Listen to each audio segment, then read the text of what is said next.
اللهم صل على سيدنا محمد وانزله المقعد المقرب عندك يوم القيامة.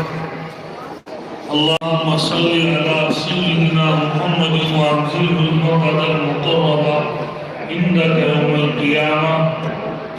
اللهم صل على سيدنا محمد وانزله المقعد المقرب عندك يوم القيامة.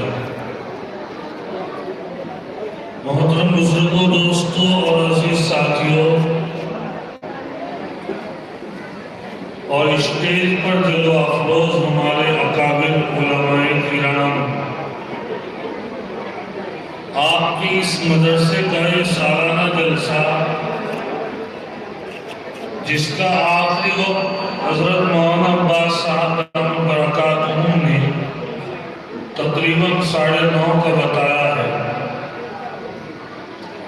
اور 8:30 کا وقت ہو چکا. حضرت مولانا محمد عباس صاحب دامت برکاتہ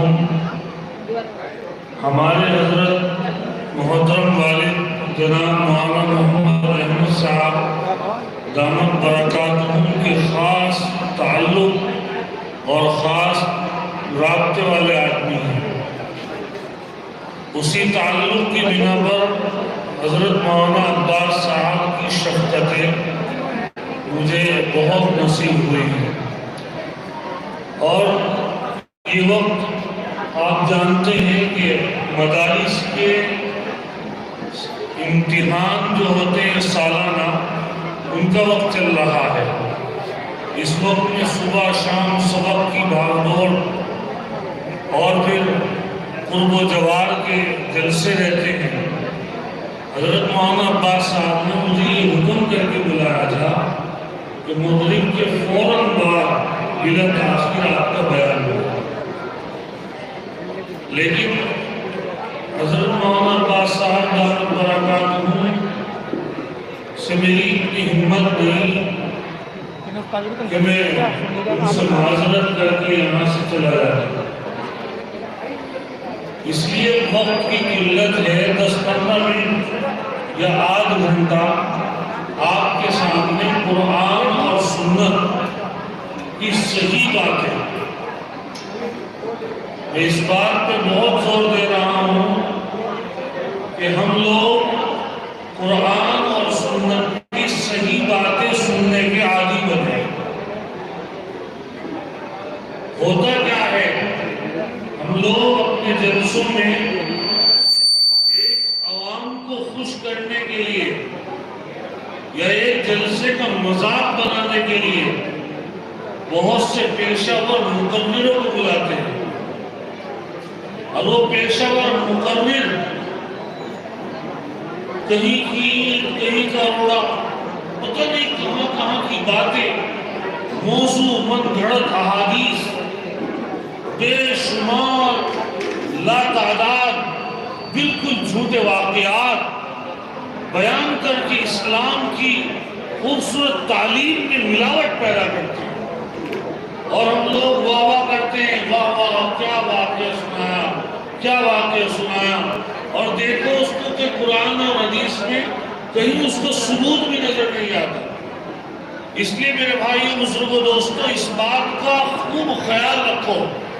حضرت نبی پاک صلی اللہ علیہ وسلم نے ارشاد فرمایا، جس آدمی سے تم علم سیکھ رہے ہو اس کو دیکھ لو کہ وہ کون ہے. ہر ایک آدمی سے علم دین سیکھنے کی ضرورت نہیں ہے آپ کو. اس کا اعتقاد دیکھو کیا ہے، اس کی عقائد دیکھو کیا ہے، اس کی تعلیم دیکھو کیا ہے. تو ہر عربی پڑھنے والے کو یا 1-2 احادیث جاننے والے کو آپ عالم سمجھ کر اس کی بے شمار غلط باتوں کو دین کی بات سمجھ بیٹھتے ہیں.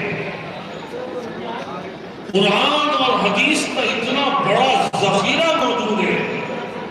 قرآن اور حدیث سے بیان کرنے والے ہمارے علماء موجود ہیں. وہ بیان ہم سننے کے عادی بنے. قرآن اور حدیث کی صحیح بات سننے کے ہم عادی بنے.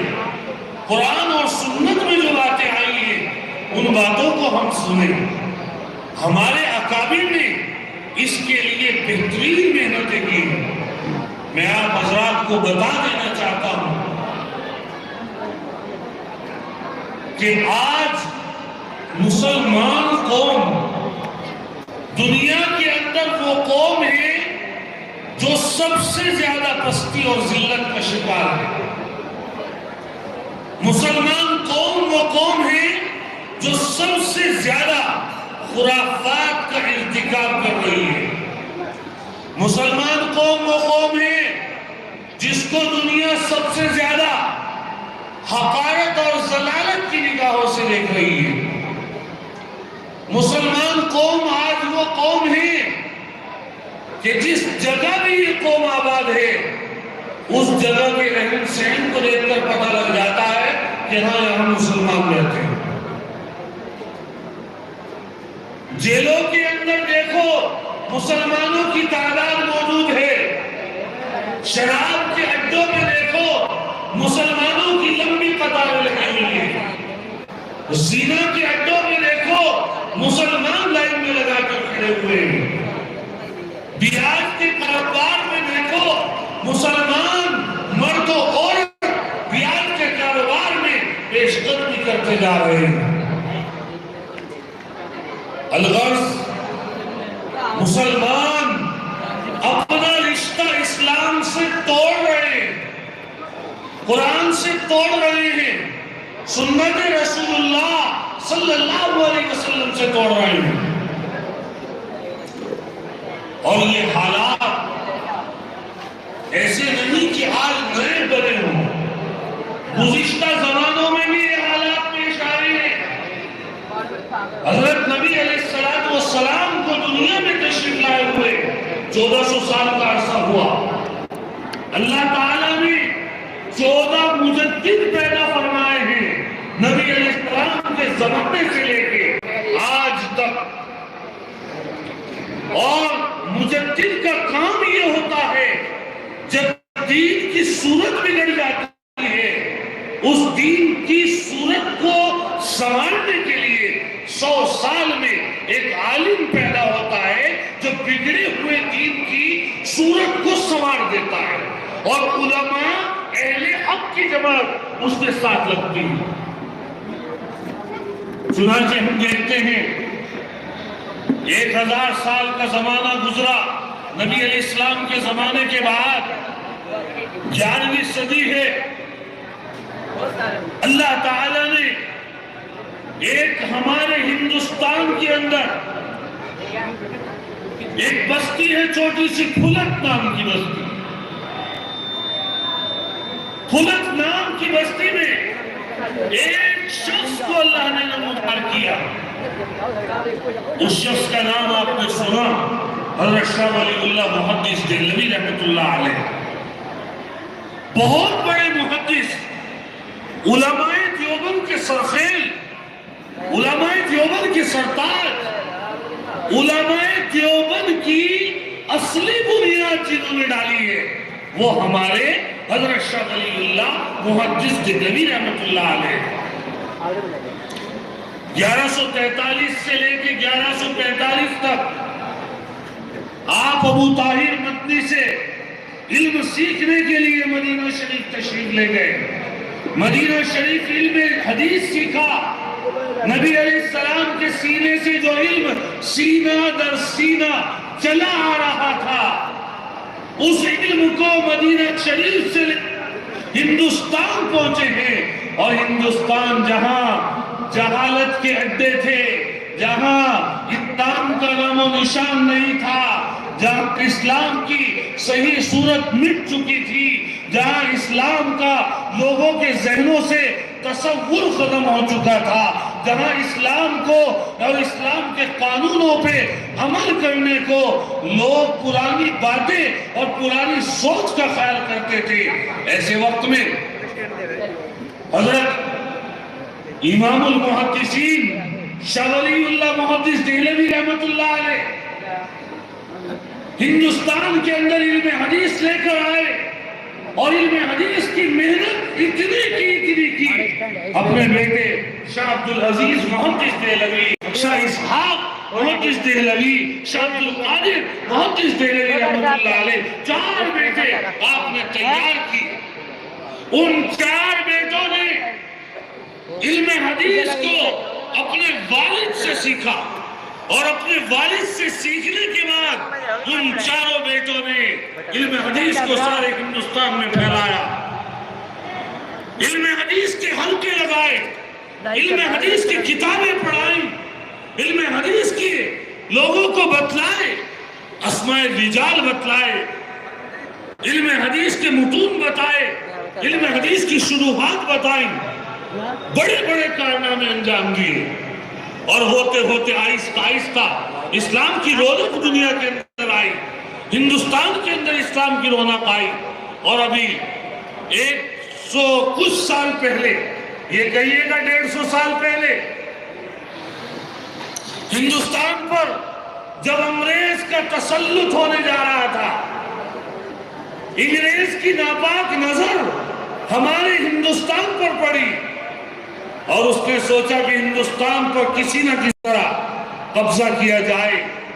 ہندوستان کے اوپر جس کو سونے کی چڑیا کہا جاتا تھا، ہمارے ہندوستان کا نام دنیا میں سونے کی چڑیا کے نام سے مشہور تھا، وہ ہندوستان، اس پر ناپاک نظر پڑ گئی انگریز کی، اور آہستہ آہستہ انگریز نے کینسر کی بیماری کی طرح پورے ہندوستان میں اپنا جال پھیلایا، اور جال پھیلانے میں اس کو سب سے اہم رکاوٹ اگر آئی تو وہ علماء دین آئے، وہ علماء جو راتوں کو مصلے بچھا کر پوری رات رویا کرتے تھے، وہ علماء جو پوری دن اور رات احادیث پڑھتے اور پڑھاتے تھے، وہ علماء جن کے سینے میں قرآن اور سنت کی ایک آگ بڑکی ہوئی تھی، جس آگ کے ذریعے سارے عالم کے اندر روشنی پھیلانی تھی، وہ چنگاری ان کے سینے میں لگی ہوئی تھی،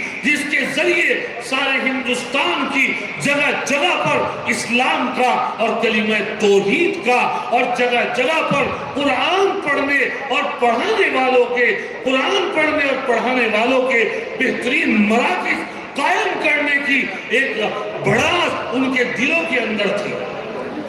انگریز نے کہا، ان کی اہم میٹنگوں میں یہ بات ہوئی کہ اگر ہندوستان پہ قبضہ کرنا ہے، اگر ہندوستان کو اپنے قبضے میں لینا ہے، تو ہمارے سامنے سب سے بڑی رکاوٹ جو ہے وہ کون سی رکاوٹ ہے؟ وہ ہے علماء اور ان کی عوام کا ان سے مضبوط رشتہ۔ جب تک ہم اس چیز پہ محنت نہیں کریں گے کہ علماء کو ان کی عوام سے الگ کر دیں، جب تک ہم ہندوستان پر قابض نہیں ہو سکتے۔ چنانچہ انہوں نے ایک عجیب انداز اختیار کیا، اور وہ انداز یہ تھا، انہوں نے کچھ علماء اہل باطل تیار کیے، ایسے علماء بنائے جن کا رنگ روپ، چہرہ مہرہ سارا کا سارا عالمانہ تھا، ٹوپی بھی عالمانہ ہے اور لباس بھی عالمانہ ہے، قرآن اور سنت کے ماہر بھی ہیں، قرآن اور تفسیر جانتے ہیں، لیکن ذہن یہودیوں والا ہے، ذہن عیسائیوں والا ہے۔ اور انہوں نے علماء اہل حق کی جماعت میں ایسے علماء بھیج دیے، اور ان علماء اہل باطل نے یہ کیا کہ قرآن اور سنت کی جو صحیح صورت تھی اس کو غلط تصویر بنا کر علماء کے عوام کے سامنے پیش کی، اور ہوتا یہ ہوا کہ عوام آہستہ آہستہ علماء اہل حق سے کٹنے لگی، اور انگریز اپنے پیر ہندوستان میں پسارنے لگا۔ انگریز نے بھائی ویڈیو بند کر دے، ویڈیو بند کر دیں، جو بچے موبائل سے ویڈیو بنا رہے ہیں، اس کی جواز کا فتویٰ نہیں ہے ابھی، اس کی حرمت بہت خطرناک ہے، یہ چھوٹا موٹا مسئلہ نہیں ہے۔ جہاں سرکاری ضرورتیں ہیں وہاں اگر علماء نے چند منٹوں کی ویڈیو کی اجازت دے دی تو اس کا مطلب یہ تھوڑا ہی ہے کہ ہر جگہ ویڈیو، ہر آدمی ویڈیو بناتا رہے۔ یہی ویڈیو جلسے میں بن رہی، یہ ویڈیو شادی میں بنے گی، شادی کی ویڈیو حرام، جلسے کے حلال۔ اس کا خیال رکھیں۔ ہمارے تمام علماء کا فتویٰ ہے کیمرے کی جو ویڈیو ہے وہ حرام ہے، کہیں سے جا کر فتویٰ لے لو، سب نے لکھا ہے کتابوں میں۔ تو بہرحال آہستہ آہستہ علماء سے عوام کٹنے لگی اور بددینی پیدا ہو گئی۔ اب ایسے وقت میں اللہ تعالیٰ نے ایک کھیپ تیار کی علماء کی، اور وہ کھیپ کون سی تھی؟ جس کا نام حجت الاسلام حضرت مولانا قاسم دانوتوی رحمت اللہ علیہ، امام ربانی حضرت مولانا رشید احمد گنگوئی رحمت اللہ علیہ، دارالعلوم دیوبند کے محتمم اول حضرت حافظ محمد عابد صاحب، دارالعلوم دیوبند کے محتمم ثانی حضرت مولانا رفیع صاحب، اور ان کے سرتاج مہاجر مکی حضرت حاجی امداد اللہ صاحب رحمت اللہ علیہ، اور ان کے سرتاج حضرت میاں جی نور محمد جنجانوی رحمت اللہ علیہ، اور ان کے سینوں کے اندر جو نور پہنچ رہا تھا وہ نور پہنچ رہا تھا شاہ ولی اللہ محدث دہلوی رحمت اللہ علیہ۔ ان حضرات کو فکر ہوئی اگر سلسلہ یہی چلتا رہا، اگر عوام علماء سے اسی طرح کرتی رہی، اگر عوام کا رشتہ علماء سے اسی طرح منقطع ہوتا رہا، اگر عوام چائے کے ہوٹلوں پہ بیٹھ کر علماء کی اسی طرح غیبت کرتی رہی، اگر عوام علماء پہ اسی طرح تہمتیں لگاتی رہی، اگر عوام علماء کے پیچھے نماز پڑھنا اسی طرح چھوڑتی رہی، ایک وقت آئے گا اس امت پہ، اس عوام پہ، کہ ان کو لا الہ الا اللہ سکھانے والا، کلمہ توحید، کلمہ شہادت کی تعلیم دینے والا، اور لا الہ الا اللہ کی ضربیں لگانے والا، اور بستیوں سے مسجدوں کے میناروں سے اللہ اکبر کی صدائیں لگانے والا کوئی نظر نہیں آئے گا۔ ارتداد کی لہر چل پڑے گی، لوگ مرتد ہو جائیں گے، اسلام چھوڑ دیں گے، قرآن چھوڑ دیں گے۔ یہ کیف فکر کر رہی تھی حاجی امداد اللہ رحمت اللہ علیہ، مہاجر مکی ہیں، حضرت مولانا رفیع صاحب رحمت اللہ علیہ، دارالعلوم دیوبند کے محتمم۔ جب دارالعلوم دیوبند قائم ہو چکا، ایک مرتبہ مکہ شریف حضرت سے ملنے کے لیے تشریف لے گئے، اور یہ فرمایا کہ حضرت ہمارے دارالعلوم کے لیے دعا فرما دیں۔ تو حضرت حاجی امداد اللہ رحمت اللہ علیہ کی آنکھوں میں آنسو آ گئے۔ مولوی رفیع صاحب، تمہارا دارالعلوم کب سے ہو گیا؟ تمہیں کیا پتا ہے کتنی راتیں، پوری رات امداد اللہ بیت اللہ کا گلاف پکڑ کے دارالعلوم دیوبند کے اور اس کی شاخوں کے لیے یہاں رویا ہے۔ نعرہ تکبیر، نعرہ تکبیر، نعرہ تکبیر۔ آج دارالعلوم دیوبند تمہارا ہو گیا، تم کیا جانتے ہو؟ تمہیں کیا معلوم ہے کہ جس وقت میاں جی نور محمد جنجانوی رحمت اللہ علیہ کا انتقال ہونے لگا، میں حضرت کے پاس بیٹھا ہوا تھا، میں نے حضرت سے کہا حضرت آپ جا رہے ہیں، اس جماعت کی سرپرستی کون کرے گا؟ لوگ مرتد ہو رہے ہیں، لوگ انگریزی کی نوکریاں کر رہے ہیں، لوگ انگریزوں کی کمپنیوں میں جا کر چند ٹکوں اور چند پیسوں کے عوض اسلام کو چھوڑ کر کفر اختیار کر رہے ہیں، عیسائیت اختیار کر رہے ہیں۔ میاں جی نور محمد رحمت اللہ علیہ نے کہا امداد اللہ گھبرانے کی ضرورت نہیں ہے، میں مر رہا ہوں، مر جاؤں گا، لیکن جس طرح میرا فیض میری حیات میں جاری تھا، اسی طرح میرا فیض سارے اہل ایمان کو میری مرنے کے بعد بھی جاری رہے گا۔ امداد اللہ کام کرنا ہے، جاؤ حجرے کو سنبھالو، جا کر کے چلے جاؤ شاملی، چلے جاؤ تھانہ بھون تشریف لائے، خانقاہ میں بیٹھ گئے، ادھر ایک کھیت تیار ہو گئی، حضرت مولانا شبلی تھانوی رحمۃ اللہ علیہ بھی تیار ہو گئے، پوری جماعت تیار ہو گئی، دارالعلوم دیوبند کی بنیاد رکھی گئی، اور بلکہ یہ کہا جائے کہ اللہ کی طرف سے الہام ہوئے اکابر کو، یہ مشورے ہوئے کہ کہاں ایسی جگہ تیار کی جائے کہ جس جگہ کے ذریعے اسلام کی شعائیں ساری دنیا کے اندر پھیلیں۔ نبی علیہ السلام خواب میں تشریف لائے اور دیوبند قصبے کو آپ صلی اللہ علیہ وسلم کی جانب سے منتخب کیا گیا۔ نعرہ تکبیر، نعرہ تکبیر، علماء دیوبند۔ دارالعلوم دیوبند 10 سال تک جامع مسجد میں چلا، 10 سال تک جامع مسجد میں چلا۔ دارالعلوم دیوبند کا سب سے پہلا طالب علم، اس کا نام بھی محمود اور استاد بھی محمود۔ علماء نے نیک فال کے طور پہ لکھا ہے، محمود کے معنی ہے جس کو پسند کیا گیا ہو۔ اللہ کو استاد بھی پسند آ گئے تھے، شاگرد بھی پسند آ گئے تھے، اس لیے اول جو استاد تھے اس کا نام بھی محمود تھا، اور جو اول شاگرد تھے ان کا نام بھی محمود تھا۔ 10 سال کے بعد دارالعلوم دیوبند جامع مسجد سے منتقل ہوتا ہے۔ ہم نے پڑھی ہے تاریخ، یہ مدرسے، یہ اسلام کے قلعے، یہ اسلام کی کرنیں، یہ مدارس، ان کی اہمیت سمجھو۔ ہمارے اکابر نے اپنے خونوں سے سینچا ہے، ان مدرسوں کے لیے قربان کیے اپنی جانیں، اپنے بچوں کو یتیم کیا ہے۔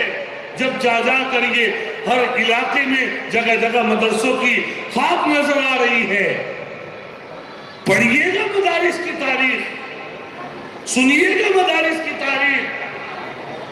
نبی علیہ السلام خواب میں تشریف لاتے ہیں، نشان لگائے جا رہے ہیں، آپ صلی اللہ علیہ وسلم فرما رہے ہیں کیا اچھا ہوتا یہ جگہ یہاں ایسی نشان لگایا آپ صلی اللہ علیہ وسلم نے جہاں پہ دارالعلوم کی شروع کی عمارت قائم ہے، اور وہاں نشان لگا کر آپ صلی اللہ علیہ وسلم نے فرمایا کیا اچھا ہوتا کہ اس جگہ جو ہے مدرسے میں آ جاتی اور اس جگہ مدرسہ قائم ہو جاتا۔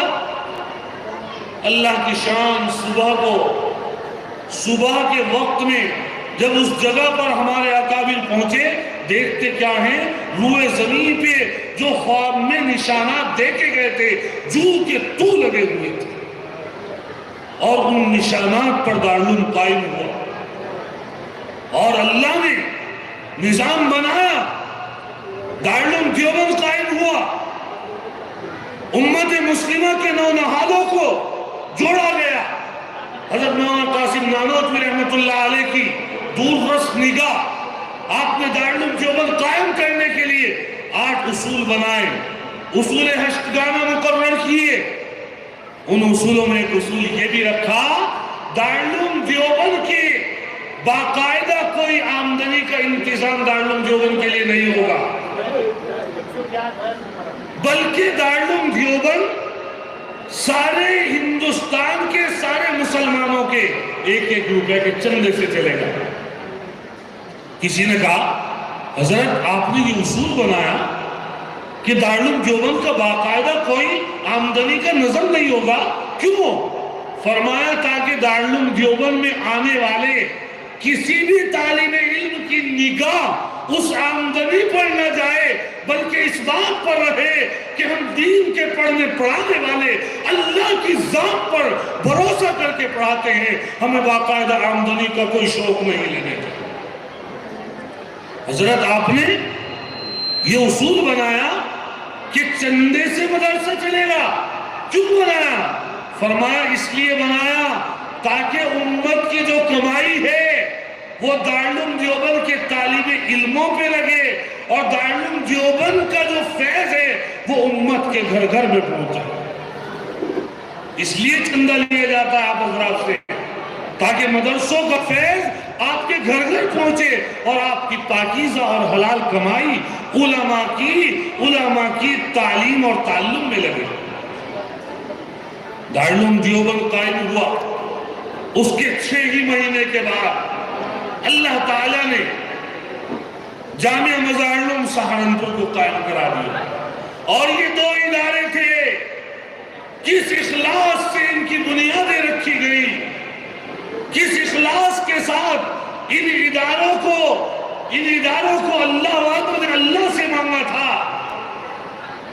کہ آج دنیا نے دیکھا کہ ساری دنیا کے اندر شیخ الاسلام حضرت مولانا تقی عثمانی صاحب نے لکھا ہے کہ میں دنیا کے اکثر ممالک میں پہنچا ہوں، کوئی ملک ایسا نہیں ملا کہ جہاں دارالعلوم دیوبند کا بالواسطہ یا بلا واسطہ کوئی خادم دین کی خدمت کرتا ہوا نہ نظر آئے.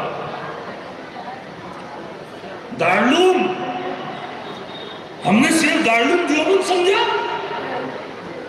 حضرت شیخ الہند رحمت اللہ علیہ دارالعلوم دیوبند کے سب سے پہلے طالب علم ہیں. حجت الاسلام حضرت مولانا قاسم نانوتوی رحمت اللہ علیہ، حضرت مولانا رشید احمد گنگوئی رحمت اللہ علیہ، یہ تینوں اکابر، اور ان کے ساتھ ایک اور ملائیے گا حضرت مولانا اشرف علی تھانوی رحمت اللہ علیہ. حاجی امداد اللہ نے لکھا ہے کہ یہ تینوں وہ شخصیت ہیں کہ ان کو اللہ کو صحابہ کی جماعت میں پیدا کرنا تھا، لیکن ان کو روک کر رکھا گیا تاکہ بعد والوں کو یہ پتہ لگ جائے کہ صحابہ کی زندگی اگر دیکھنی ہے تو قاسم نانوتوی، رشید احمد گنگوہی اور مولانا اشرف علی تھانوی علیہم الرحمہ کو دیکھ لے. یہ وہ اکابر ہیں. مولانا اشرف علی تھانوی فارغ ہوئے، حضرت حاجی امداد اللہ سے بیعت ہوئی اور فرمایا حضرت میں کانپور پڑھانے کے لیے جا رہا ہوں. حضرت کو پتا تھا اس بچے کے سینے سے نور نظر آ رہا تھا. فرمایا مولوی اشرف علی جو فیصلہ آپ نے کر لیا ہے اچھا ہے، لیکن میرا ایک جملہ یاد رکھنا، اگر کبھی کانپور کے مدرسے سے جامع العلوم کانپور کے مدرسے سے دل برداشتہ ہو تو کہیں اور مت جانا، بلکہ یہاں تھانہ بھون خانقاہ میں آ کر خانقاہ کو سنبھال لے. 14 سال حضرت جامع العلوم کانپور میں رہے.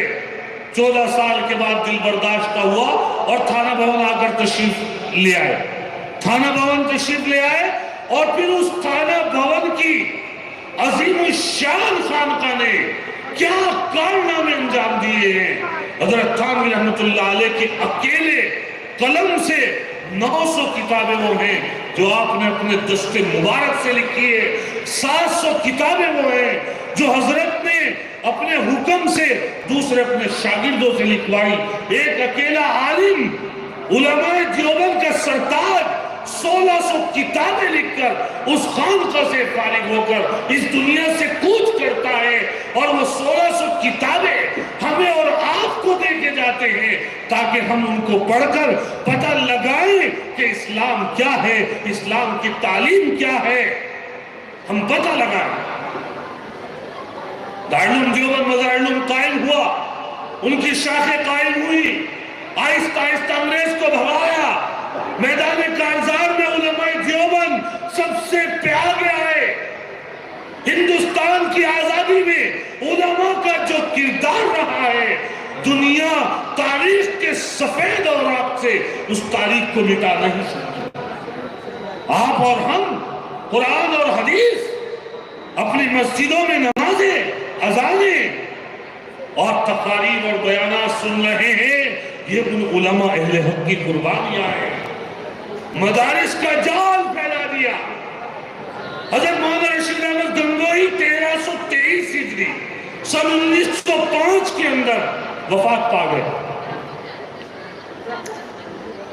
آپ کی وفات پا جانے کے سے پہلے آپ نے دیکھا کہ یہ جو ہمارا خطہ ہے، مرزا پور رائے پور کا علاقہ، یہاں بھی ارتداد کی لہر دوڑ رہی ہے. حضرت شاہ عبد الرحیم صاحب رائے پوری رحمت اللہ علیہ کو آپ نے اجازت و خلافت دی. حضرت مولانا یحییٰ صاحب رحمت اللہ علیہ جو حضرت شیخ الحدیث مولانا زکریا رحمت اللہ علیہ کے والد خاص ہیں اور حضرت گنگوہی کے خادم خاص ہیں، ان کے توسط اور توسل سے حضرت شیخ عبدالرحیم صاحب کا رشتہ حضرت امام ربانی سے جڑا، اور اس رشتے کا کیا جڑنا تھا، اس نسبت کا کیا ملنا تھا کہ حضرت رائے پور تشریف لائے اور آ کر یہاں آپ کے اور ہمارے اس محبوب ادارہ جامعہ فیضان رحیمی کی بنیاد رکھی، رائے پور میں ایک خانقاہ آباد کی، مدارس کا جال پھیلایا، لمبا آپ پڑھیں گے کتابوں کے اندر ایک لمبا جال پھیلا ہے۔ یہ تمام کے تمام مدارس کے جال اس لیے پھیلے ہیں تاکہ امت کا رشتہ ان مدارس کے ذریعے علماء اہل حق سے وابستہ رہے، علماء سے جڑا رہے، اور کوئی وجہ نہیں ہے جب تک ہمارا رشتہ علماء سے جڑا رہے گا، ان مدارس سے جڑا رہے گا۔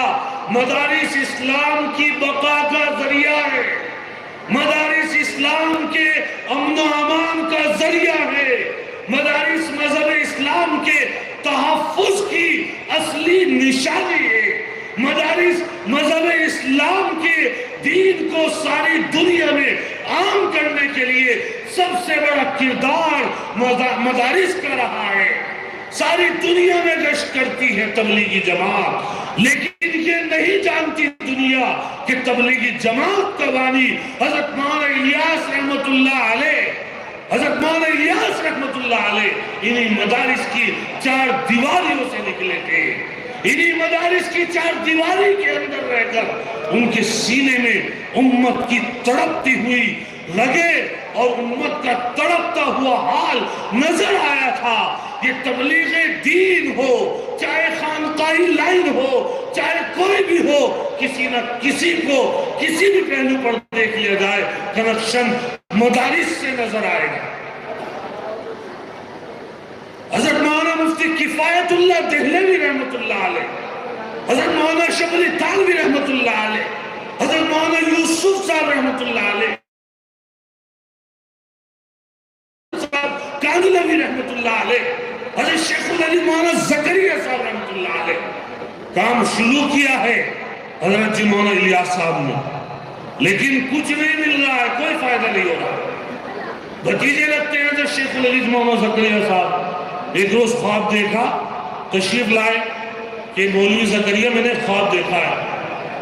حضرت کیا خواب دیکھا ہے؟ کہ یہ خواب دیکھا ہے کہ میں آگے آگے بھاگ رہا ہوں اور تم میرے پیچھے پیچھے آ رہے ہو۔ حضرت شیخ زکریا رحمت اللہ علیہ فرمایا کہ حضرت تعبیر دے دوں؟ کہ ہاں بالکل۔ فرمایا حضرت تبلیغ کے کام میں میری معاونت چاہیے آپ کو، اور وہی ہوا جس وقت شیخ الحدیث مولانا زکریا رحمت اللہ علیہ اور مفتی کفایت اللہ صاحب رحمت اللہ علیہ نے تبلیغ کی تائید کی تو تبلیغ کی کرنیں اور شعائیں ساری دنیا میں پھیلی، تبلیغی نظام ساری دنیا میں چلا۔ ہمارے علماء دیوبند کی دین ہے، ان مدارس کی دین ہے جن مدارس کو آج ہم بری نگاہوں سے دیکھ رہے ہیں۔ میرے بھائیوں بزرگوں دوستو، قدر کرو، آج جو علماء موجود ہیں کل نہیں ہوں گے۔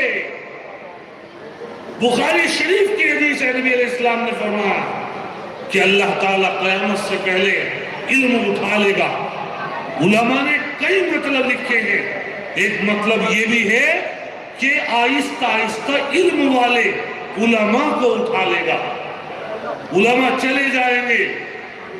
آج ہمارے لیے جو ہمارے اکابر موجود ہیں ان کی قدر کرو، عظمت جانو۔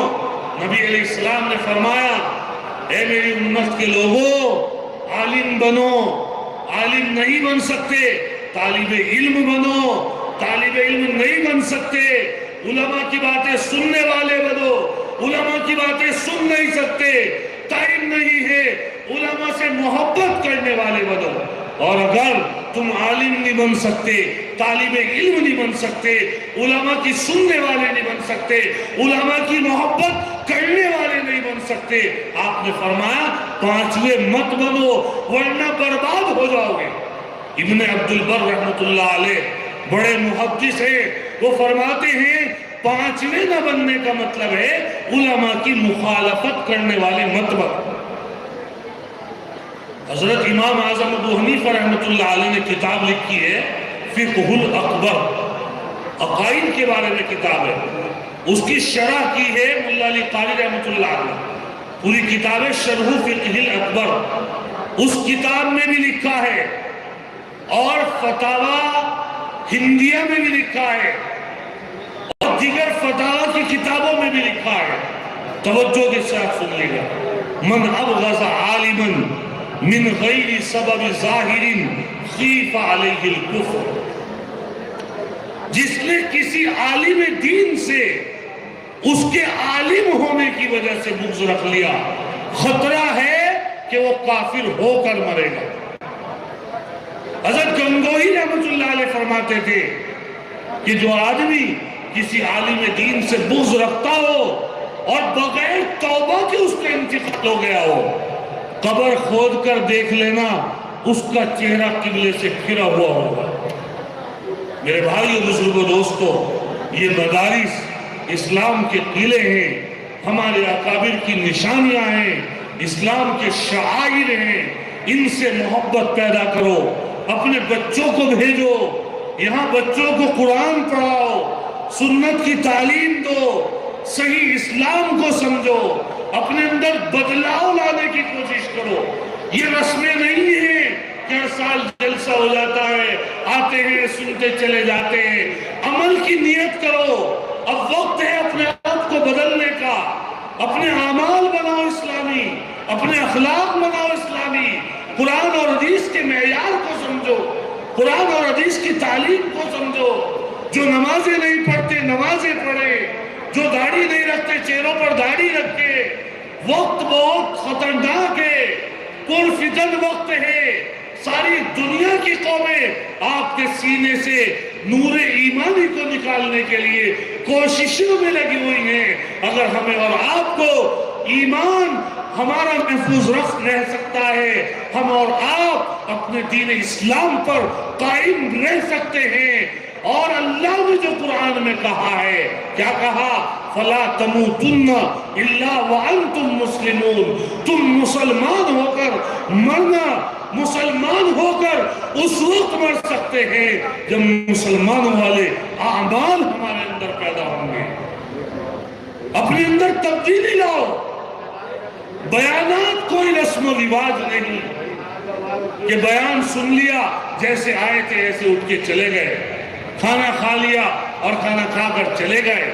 نہ ہم نماز کے، نہ ہم روزوں کے، نہ ہم زکوٰۃ کے، نہ ہم حج کے، ہماری زندگی کے طور طریقے بالکل غلط ہو چکے ہیں۔ یہ ایک لمبا موضوع ہے، ہر انسان اپنے آپ کی فکر کر لے۔ جلسے ہوتے ہیں اصلاح معاشرہ، لیکن کہیں بھی اصلاح نہیں ہوتی۔ وجہ یہ ہے کہ میں بیان کر رہا ہوں اس لیے کہ آپ کی اصلاح ہو، اپنی مجھے فکر نہیں۔ دوسروں کی فکر کرنے سے پہلے ہر ایک اپنی فکر کر لے، میں کتنا عمل کر رہا ہوں، میں دین پہ کیا عمل کر پا رہا ہوں۔ اللہ تعالی ہمیں ان مدارس اسلامیہ کی قدردانی کی توفیق نصیب فرمائے، اور ہم نے جو باتیں سنی ہیں اہل علم سے تعلق اور وابستگی رکھنے کی ہمیں اللہ تعالیٰ توفیق عطا فرمائے۔ وآخر دعوانا الحمدللہ رب العالمین۔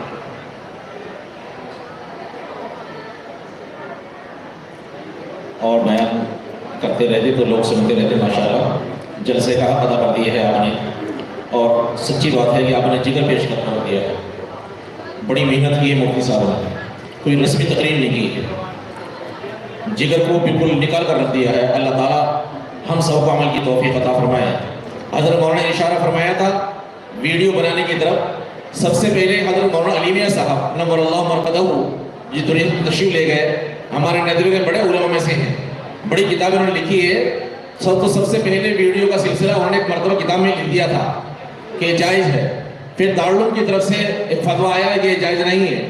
حضرت مولانا علی میاں صاحب نے اس فتوے کو رجوع فرما لیا تھا کہ یہ سچی بات ہے کہ یہ جائز نہیں ہے، پاکستان کے جو ہمارا پڑوسی ملک ہے وہاں کے مولانا تقی صاحب عثمانی جن کی بہت ساری تقاریر ہیں ویڈیو پر، انہوں نے بھی ابھی حال ہی میں ایک چھوٹا سا ویڈیو بھیجا ہے کہ میں نے اپنی بات کو رجوع فرما لیا ہے کہ اس سے غلط چیزیں پیدا ہو رہی ہیں. یہ وہیں تک جائز تھا کہ جہاں تک اس کو جائز ہونا چاہیے تھا. مثلا سرکاری کام ہے، یہ 26 جنوری اور 15 اگست میں حکومت یہ کہتی ہے کہ ہمیں اس کی ویڈیو چاہیے یا ہمیں حج کے جانے کے لیے فوٹو کھنچوانا چاہیے، مگر جگہ جگہ پر گلی گلی کوچے کوچے چھوٹے بڑے ہر کس و ناکس ویڈیو بنا رہا ہے. یہاں تک ایک چھوٹا بچہ ہے اس کی خطرہ ہو رہی ہے، اس کا ویڈیو بن رہا ہے. ایک چھوٹا بچہ ہے کھڑے ہو کر پیشاب کر رہا ہے، اس کی ویڈیو بن رہی ہے. یہ قطعاً جائز نہیں ہے. دوسرے طرف مولانا نے اشارہ فرمایا ہے، حضرت تھانوی رحمۃ اللہ علیہ نے 1600 کتابیں لکھی ہیں. علماء فرماتے ہیں کہ اس مرد مجاہد نے تنہائی سے ایک عالم دین نے ایک تھانہ بھون کی ایک کمرے میں بیٹھ کر ایک چھپر میں بیٹھ کر وہ کارنامہ انجام دیا ہے جو بڑی بڑی یونیورسٹیاں انجام نہیں دے سکتی ہیں. ہمارے پڑوسی ملک کے جو لوگ ہیں ان کی تقریر ان کی تحریر کوئی ایسی نہیں پوری نہیں ہوتی جب تک کہ وہ علماء مذاہب اور علماء دارالعلوم دیوبند کا نام نہ لیں. اللہ تعالیٰ ہمیں علماء کرام کی قدردانی کی توفیق عطا فرمائے. ہمارے پاس بالکل مختصر وقت ہے. گھڑی کا جو ٹائم ہے کتنا ہو گیا؟ تقریباً 9:10 ہو گئے. 9:10 ہو گئے. انتظامیہ کی طرف سے یہ ہے کہ 9:30 بجے یا 9:45 بجے تک اس کو ختم کر دینا ہے. ہمارے پاس ایک بچہ محمد اعظم، وہ کہاں ہے؟ محمد غلمان، اور ایک بچہ محمد عمر بن مرسلین. ان کی تقریریں لمبی ہیں، اگر کرنا چاہتی ہیں تو ان کو صرف 3 منٹ کا ٹائم دے دیا جائے گا. اور ایک بچہ غلمان ہے وہ آ جائیں. اور اس کے بعد پھر حضرت مولانا عبدالرشید صاحب جو ہمارے بزرگ ہیں وہ تشریف فرمائے ہیں. ان کی 10 یا 15 منٹ کچھ نصیحتیں ہوں گی. میں وقت کی تحدید بھی نہیں کرتا ہوں، یہ بے ادبی ہے. اور اس کے بعد حضرت مولانا عبدالستار صاحب قرآن پاک مکمل کرائیں گے. جو بچے ناظرہ کر چکے ہیں وہ اپنی جگہ لے لیں، وہاں سے آ جائیں. حافظ جو بچے حافظ ہیں وہ بھی یہاں پر تیبے لے لیں اور بیٹھ جائیں اس طریقے سے. اسی دوران ایک بچہ محمد غلمان ہے وہ نعت پڑھے گا، محمد مرسلین ہے وہ نعت پڑھے گا. اسی دوران یعنی آدھے گھنٹے میں سارا کام سمٹ دیا جائے گا انشاءاللہ.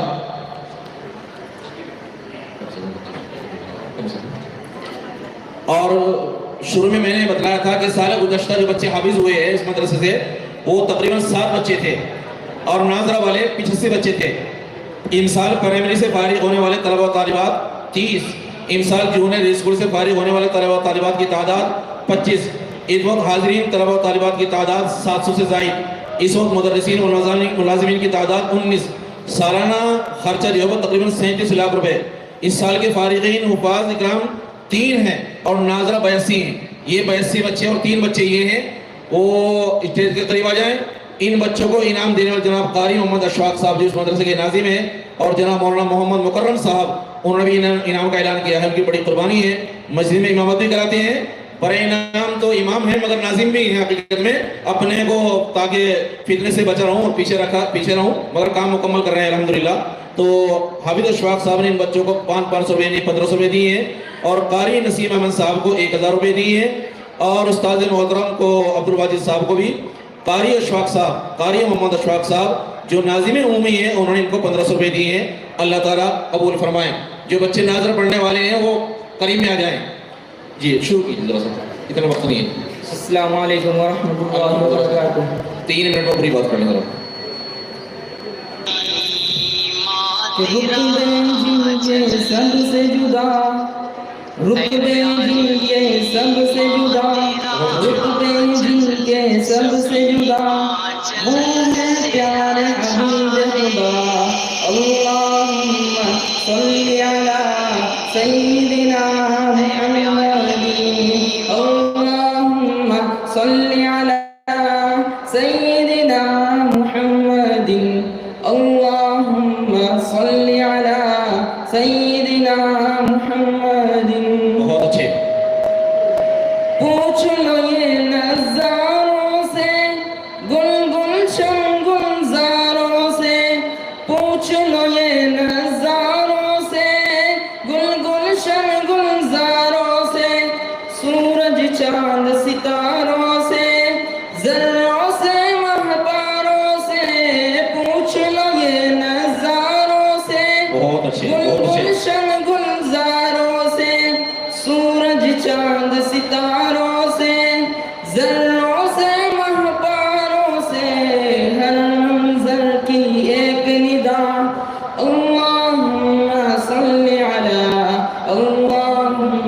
صل على سيدنا محمد اللهم صل على سيدنا محمد اللهم صل على سيدنا محمد. بہت اچھے، بس ہو گیا ماشاءاللہ. محمد اعظم مائک پر.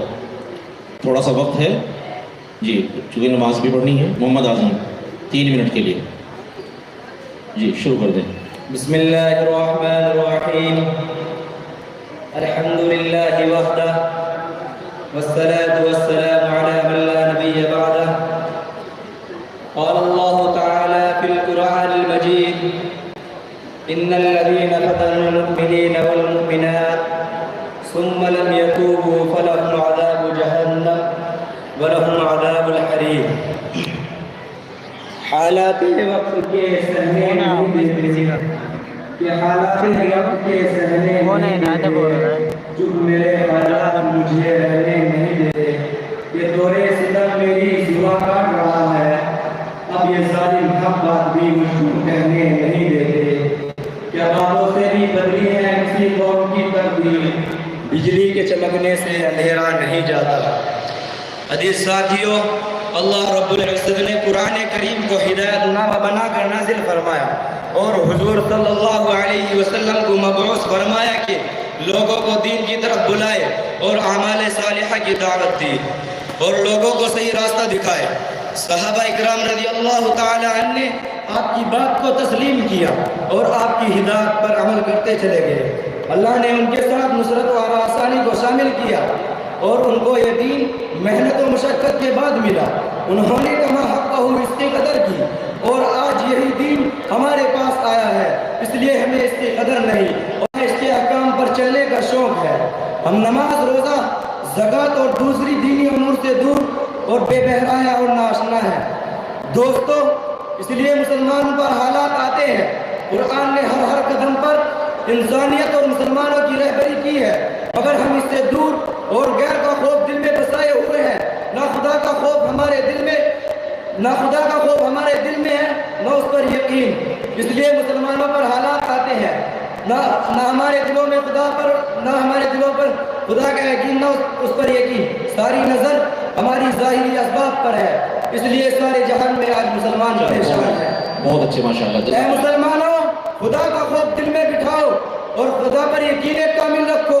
نماز اور صبر کے ذریعے خدا سے مدد طلب کرو. یہ 2 بڑے ہتھیار ہیں. اچھا چلو ہو گیا بات ماشاءاللہ. جزاک اللہ. بچے کی تقریب بہت لمبی ہے، پہلے ہو چکی تھی ماشاءاللہ. تقریب محمد عمر بن نصرین کہیں ہے؟ نہیں ہے اتنی دیر میں ہے یاد.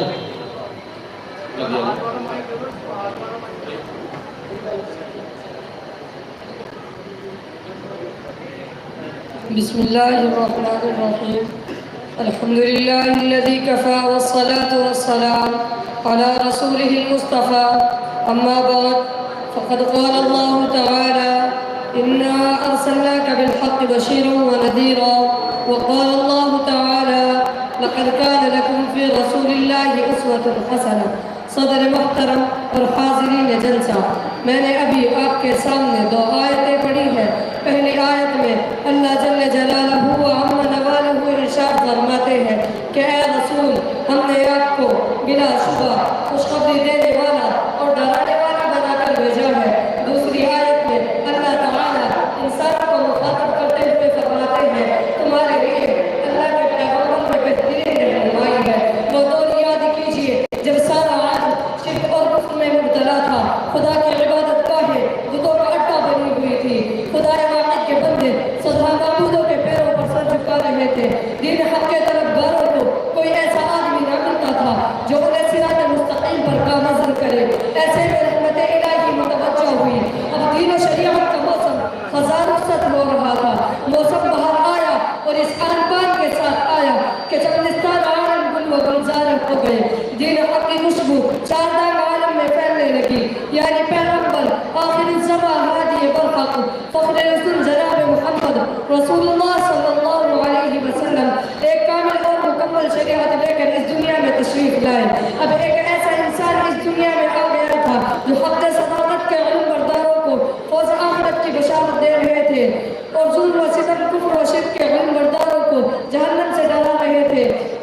تب ایک ایسا انسان اس دنیا میں آ گیا تھا جو انسانی فکر میں ہوتے ہوئے بھی سراپا روشنی تھا، جو انسانوں کے ساتھ رہتا، شادی بیاہ کرتا، کھاتا پیتا، جنگوں میں سپہ سالاری کرتا، مسجدوں میں بہت تقریروں سے دلوں کے میل کچیل صاف کرتا، اس کے باوجود بیدار تھا۔ اس کے کردار کی طرف کسی کی انگلی نہ اٹھتی اور نہ اٹھ سکتی تھی۔ صراط مستقیم کے شدائیوں کو ایک نمونہ مل گیا تھا، چنانچہ انہوں نے اس نمونے کو سامنے رکھ کر اپنی زندگی کا ڈھانچہ درست کر لیا۔ آئیے ہم اور آپ بھی اللہ سے دعا کریں کہ وہ ہمیں بھی اسی راستے پر چلائے۔ وآخر دعوانا الحمدللہ رب العالمین۔ بچوں نے بڑی محنت کی ہے، پھر بعد میں شکایت ہو گئی ہے ہماری تقریر نہیں ہے، 2 منٹ آپ تقریر کریں۔ السلام علیکم۔ ان کے گھر میں جنت کی کھیتیاں نہیں ہوتی،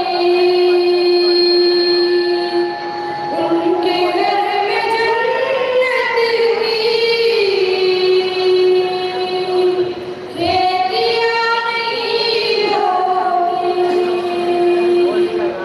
جن کے گھر کے آنگن میں بیٹیاں نہیں ہوتی، جن کے گھر کے آنگن میں بیٹیاں نہیں ہوتی، ان کے گھر میں جنت کی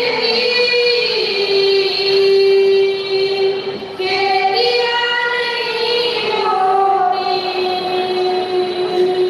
اس لیے پریشان ہے آج امت آقا، اس لیے پریشان ہے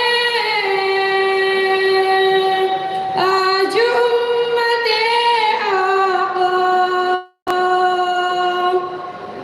سنتی طریقے پر شادیاں نہیں ہوتی، سنتی طریقے پر شادیاں نہیں ہوتی، ان کے گھر میں جنت کی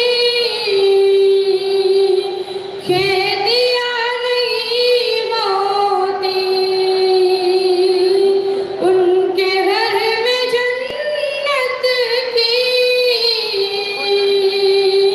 کھیتیاں نہیں ہوتی۔ السلام علیکم۔ ماشاءاللہ قاری مرسلین بہت ضد کر رہے تھے، پتہ نہیں کہاں چلے گئے، بلا لو ان کو ورنہ ان کا نمبر کٹ گیا ہے۔ اس دوران محمد سمیر مائک پر آ جائیں، اس کے بعد پھر مولانا نصیحتیں فرمائیں گے۔ محمد سمیر 2-4 اشعار، صرف 2-4 اشعار۔ السلام علیکم ورحمۃ اللہ وبرکاتہ۔ وعلیکم السلام۔ اصحاب پیغمبر کی رفعت کو بتانا بہت اچھے، آسان نہیں ہے، آسان نہیں ہے، بہت اچھے، بہت اچھے۔ اصحاب پیغمبر کی رفعت کو بتانا اصحاب پیغمبر کی رفعت کو آسان نہیں ہے، آسان نہیں ہے، لکڑی کو بھی میدان میں تلوار بنانا آسان نہیں ہے، آسان نہیں ہے۔ جی بہت اچھے، بہت اچھے۔ حضرت بلال کی وہ محبت کو ہے سلام، نقش شاہ امم پہ فدا تھے وہ صبح و شام، خنجر کے تلے نعرہ تکبیر لگانا آسان نہیں ہے،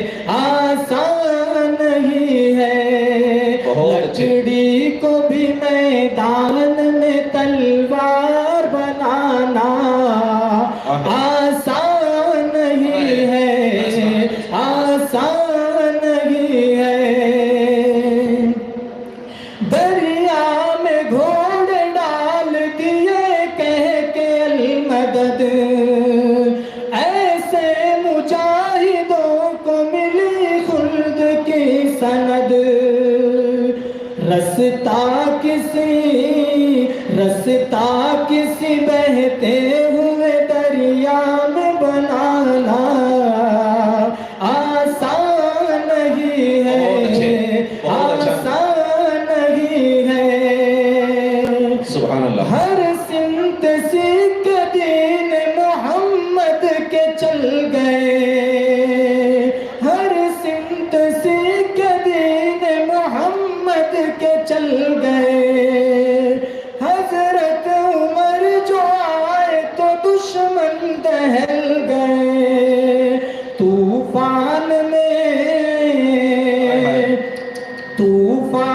میں اسلام کی شمع کو جلانا آسان نہیں ہے، آسان نہیں ہے۔ اصحاب پیغمبر کی رفعت کو بتانا آسان نہیں ہے، آسان نہیں ہے۔ لکڑی کو بھی میدان میں تلوار بنانا آسان نہیں ہے، آسان نہیں ہے۔ بہت اچھے